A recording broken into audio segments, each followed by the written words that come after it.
Hey, welcome back to my messy ass workstation yet again. Let's see, the camera is on. Alright, so today it's going to be the Typhon siege tank.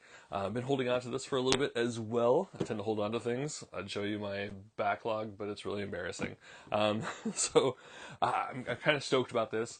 I put together some Spartans. I put together the, oh gosh, what is it? There's the laser destroyer version of the siege tank. But I haven't put together one of these. The reason I'm super excited about this is Space Marines don't get a lot of D strength weapons, and so Strength 10 AP1. That's I'm stoked. And you throw ordnance on top of that, you're able to throw in 2 dice, and you're just popping stuff. So I'm super jazzed. I play Iron Hand, so I'm gonna put what's the guy's name, the tank ace in there, so he can give it Tank Hunter, so I can reroll all the things. So I'm excited because this is hopefully going to be a whole lot of dead Spartans. Oh my gosh, so jazzed. So let's bust it open and see what goes on in here. And then we'll kind of compare it side by side with a Spartan. So the white box and all the cellophane. Ready? All right. Bubble wrap. So not quite a mastodon, not as ginormous, but that's okay. It's still lovingly put together. Ooh, remember when I was talking about the full color instructions? None of that. Don't worry. We're back to old school here. So we got the photocopied instructions, but that's cool. We get the nostalgia going on. And it's been a while since I put together that destroyer. So I don't remember if it has the same top. I think it has a slightly different top because I think the other one had all the cables going into it. So there we go. That's where Orifice, or whatever his name is, going to be sitting. So we got the bottom, and it looks like this is the typical Spartan bottom. So they kept that consistent. And oh, dude, oh my gosh, I don't remember the Spartan having a crew member. Oh, that's ill. It's a Mark II helmeted guy. That's dope. Let's see if we can zoom in these. Can you see that? Hope you can see that. Man, that is sick. So then we got, I don't know, that's probably part of the, oh shoot, the sponson. I'm guessing, I can't remember exactly. Alright, so we have the power system. I think these shields are kind of like the, what do you call it, the mud guards, the fenders. I love that tanks have fenders, it makes me happy. Alright, sponson bits. I don't know what this is going to go on to. This might be part of the carriage. Yeah. Okay, there it is, down below. Yeah, it's like right below this guy here. So it's probably going to sit something like that. Yeah, that's right. Okay. Heavy bolters. I don't know why you'd put heavy bolters on this guy. Maybe it's to defend against, I don't know, Imperial Guardsmen. The las cannons. That's probably what we're going to do, because if I put Orifice in there, some Tank Hunter would be sweet with those. So if the big shell doesn't take out what you're after, and you're being swamped by other vehicles. Alright, so doors, sponsons, blah blahs, and all this other stuff. You've seen all this. It's all things that go onto the sponsons and all that crap. Alright, so that's exciting. Or if you put together a bunch of these, it's not that exciting. It's pretty traditional. Alright, so here's something different. Bam! Oh, that's such a beefcake. Beefcake. Man, just imagine. I mean, here's a Space Marine for comparison. You could almost launch a Space Marine out of there. You could launch a dude out of there. This is like the old style, like circus cannoneer, launching dudes out of your cannon. So that's why it's a Strength 10 AP1 massive pie plate.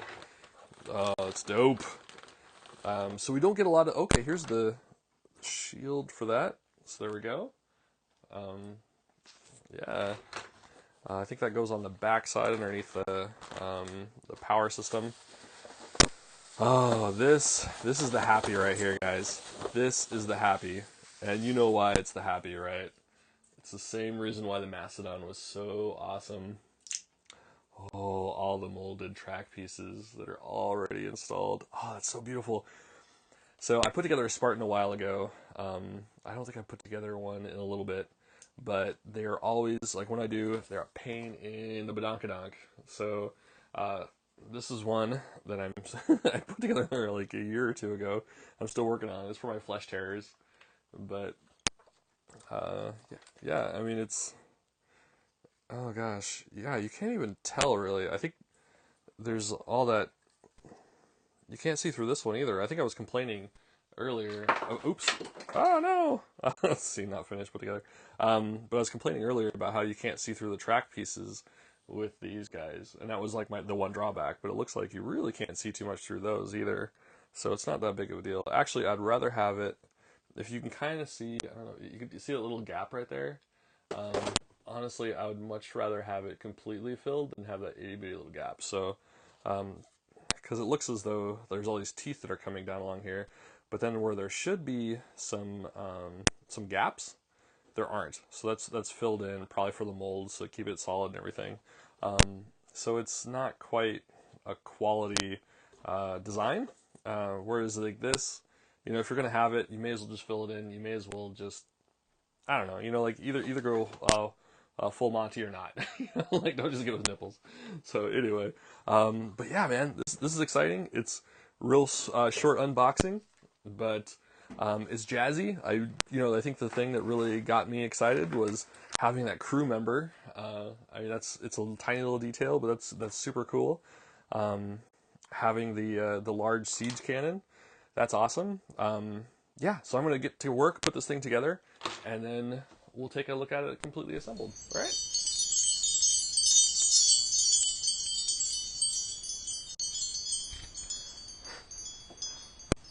Alright guys, here it is. So the Typhon is assembled.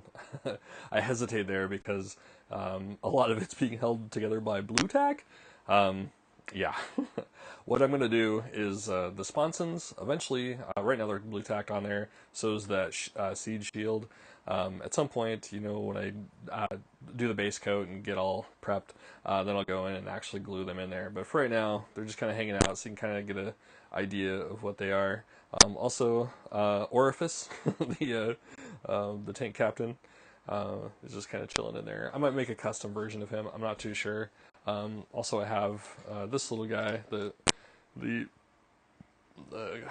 hatch. I'm just gonna leave it there for now. It's not gonna be on his head, but I might magnetize it, but I don't know how. I think maybe we'll see. Maybe we'll put a pin in here. That'd be kind of cool, just to have like a little floppy.